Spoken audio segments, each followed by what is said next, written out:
এ করো কি তুমি এই দড়ি সিংহটি নাও এই বাইটে আর ডিম দিয়ে ভাজবা পান্তা ভাত দিয়ে খামখানে। ঠিক আছে ভাজ মনে এখন। দড়ি সিংহের বাড়ার পান্নে পাড়া পুতা নামান্য হয়ে গেছে। আম্মু তুমি এখন বাড়া শুরু করো। এই তো বাড়তে আসছি বাবা।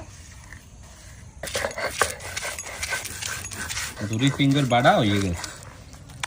বাড়া দড়ি সিংহের মাছের মধ্যে এখন যেমন কুচাইনা পেঁয়াজ, হলদির গুঁড়ি, মরিচের গুঁড়ি, নুন, এখন ডিম দিতে হইবে।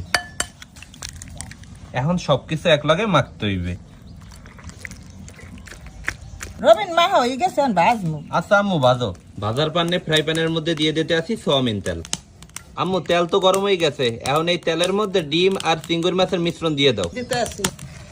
আমার ধারণা বল তেল তেমন গরম হয় নাই। একুলে ডিম আর চিংড়ি মাছ ভাজা হইতে আছে, আর একুলে আম্মু কয়টা দড়ি চিংড়ি কুটতে থইছে, এর মধ্যে দিয়ে দিতে আছে হলদির গুঁড়ি, নুন। রবিন এখন এই উপরে সিঙ্গল মাছ দিয়ে দেব। দিয়ে দাও আম্মু। এক কুল ভাজা হয়ে গেছে, আর উল্টে আর এক কুল ভাজবো।